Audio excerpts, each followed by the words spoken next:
오늘 새누리당이 제안한 오픈 프라이머리에 대한 당권제민 혁신위원회의 공식적 입장을 밝히기 위해서 기자회견을 하게 되었습니다.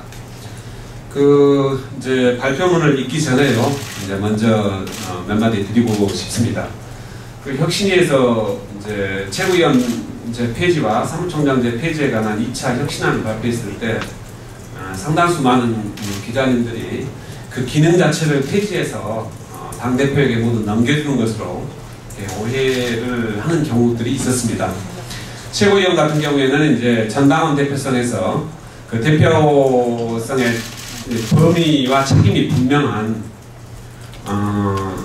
그 내용으로 대표성의 내용을 변경하자는 거였는데 이제 그것 자체를 이제 폐지하는 것으로 오해를 하는 경우가 있었고, 사무총장 문안도 분산시켜서 각각 전문화시키자 팀별로 이런 취지였는데 이제 오해되는 경우가 있었습니다. 오늘 발표 내용도 마찬가지인데요. 새정치민주연합은 국민참여 경선이나 국민경선 자체를 반대하는 게 아닙니다. 새정치민주연합은 가장 먼저 국민참여 경선 제도를 도입해서 발전시켜 왔습니다. 그리고 당헌 108조에 이 공직 후보자는 기본적으로 경선을 하게 돼 있고, 국회의원 후보자 같은 경우는 국민 참여 경선을 원칙으로 하고 있습니다. 그리고 국민 참여 경선을 방식으로 선거인단 투표, 전화 면접 여론조사, 휴대전화 투표, 인터넷 투표 등 4가지 방법을 규정을 하고 있습니다. 다만 이제 최고위원회의 합의에 따라서 필요할 경우 시민공천 배심원 경선을 보충적으로 할 수 있도록 규정하고 있습니다. 새정치민주연합의 이제 경선의 기본 방식은 국민참여 경선이고, 그 국민참여 경선의 내용도 50% 이상을 일반 유권자로 하게 되어 있고, 당원 50% 이하로 하도록 되어 있습니다. 국민의 참여와 국민경선 자체를 반대하거나 그에 대해서 문제 제기한다는 것이 아니라, 새누리당 김무성 대표가 제안했던 미국식 완전 국민경선제에 대해서 문제 제기를 하는 겁니다. 그 미국식 완전 국민경선제도가 도입돼서 법으로 각 당에게 강제할 수 있는 조건들이 성숙되어 있지 않음에도 불구하고 그걸 법제화해서 각 정당에게 강제했을 경우 발생할 수 있는 여러 문제점에 대해서 우려한다는 취지의 내용입니다.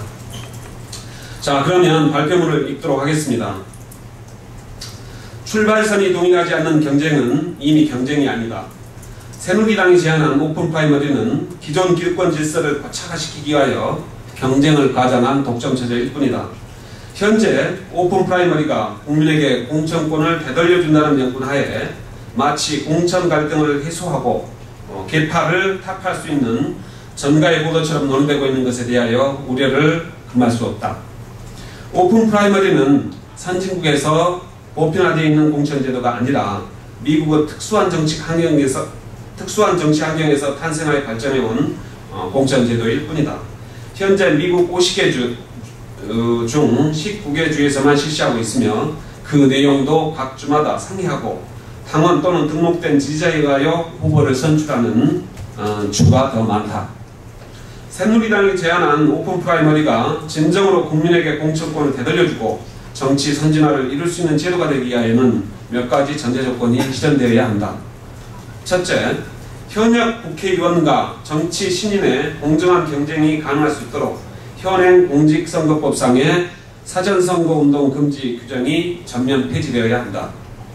현역 의원은 4년 동안 정당 행사 또는 의정보고 형식으로 지역구 유권자와 상시적으로 접촉하고 여론의 주목을 받는 반면, 정치 신인은 사전선거운동 금지 규정에 의하여 그럴 기회가 금지되어 있다.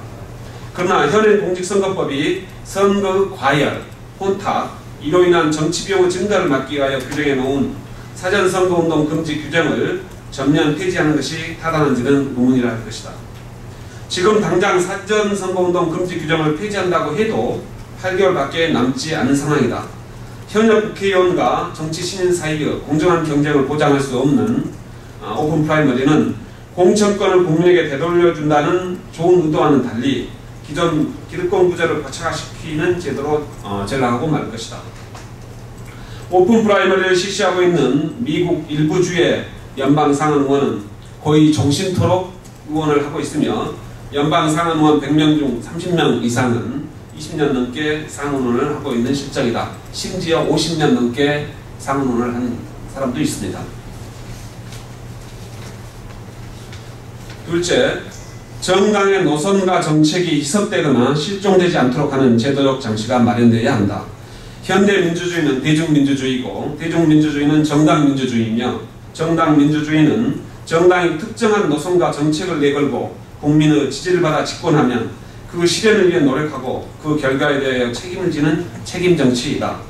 오픈 프라이머리는 후보자의 명성, 경력 등 인물 중심으로 후보자가 결정되는 특성을 가지고 있어 정당 노선과 정책에 대한 논쟁이 희석되거나 실종될 가능성을 가지고 있다. 셋째, 여성, 청년, 장애인 등 사회적 약자에 대한 우선 배려 정책이 강구되어야 한다. 오픈 프라이머리는 여성, 청년, 장애인 등 사회적 약자를 대변하는 데 취약한 구조를 가지고 있는 공천 방식이다. 오픈 프라이머리를 논의할 때는 반드시 사회적 약자를 배려해야 한다. 넷째, 특정 계층만을 대변하는 민의 애국 구조에 대한 보완이 필수적이다. 오픈 프라이머리는 경제적 약자의 참여가 용이하지 않는 특성을 가지고 있다. 이 경우 본래의 취지와 달리 특정 계층만을 대변하는 제도로 전락할 우려가 있다. 비록 오픈 프라이머리가 당내 공천 갈등과 계파 갈등을 일부 해소할 수 있는 손기능을 가지고 있을 수도 있으나 이를 지나치게 강조하여 빈대를 잡기 위하여 초화산단을 태우는 우를 범해서는 아니 될 것이다. 진정으로 국민에게 공천권을 되돌려주는 차원에서 오픈 프라이머리가 실시되어야 한다고 한다면 오픈 프라이머리가 가지고 있는 여러 문제점들, 즉 현행 기득권 정치 구조를 고착화시킬 수 있다는 문제점, 정당 정치를 통한 책임 정치가 실종될 수 있다는 문제점, 사회적 약자 배려에 취약할 수 있다는 문제점, 특정 계층만을 대변할 수 있는 문제점을 보완할 대책을 마련하는 것이 선결을 가져야 할 것이다. 2015년 7월 24일 새정치민주연합 당권자민혁신위원회 대변인 정치하고 다시 한번 강조하지만 여기서 말하는 오픈 프라이머리는 새누리당 김무성 대표가 제안한 오픈 프라이머리입니다. 잠깐 설명을 하자면 진성당원, 즉 권리당원에 의하여만 후보자를 선출하는 방식을 코커스 제도라고 합니다. 당원이든 비당원이든 관계없이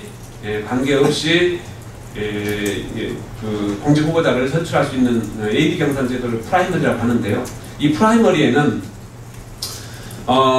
사전 등록 없이 누구든지 투표장에 와서 당원이든 비당원이든 사전 등록 없이 그 투표장에 와서 누구든지 AD 경선에 투표할 수 있는 어떤 오픈형이 있고 당원 또는 그 당을 지지하는 지지자로 등록한 후에, 즉 선거인단 등록을 한 후에 투표를 할 수 있는 이런 제도들이 있습니다. 완전한 의미의 오픈 프라이머리 제도를 도입하고 있는 미국 주는 19개 주 정도고 혼합형을 채택하고 있는 주도 몇 개 있고 또 법적으로 강제하지 않고 정당의 자율 선택권에 맡기는 주도 있습니다. 알래스카 주다 유타주 같은 경우는 그렇게 하고 있습니다. 다시 강조하지만 새정치민주연합은 지금까지 공직후보자를 선출하는 데 있어서 국민의 참여를 확대시키는 방향으로 경선 방식을 변경해 왔습니다. 다만 지금 현재 새누리당이 제안한 미국식 완전 경선 국민제가 우리 실정에서 이걸 법으로 각 정당에게 강제하는 게 과연 타당한 것인가에 대한 문제 제기로 이해를 해주시면 되겠습니다. 이상입니다.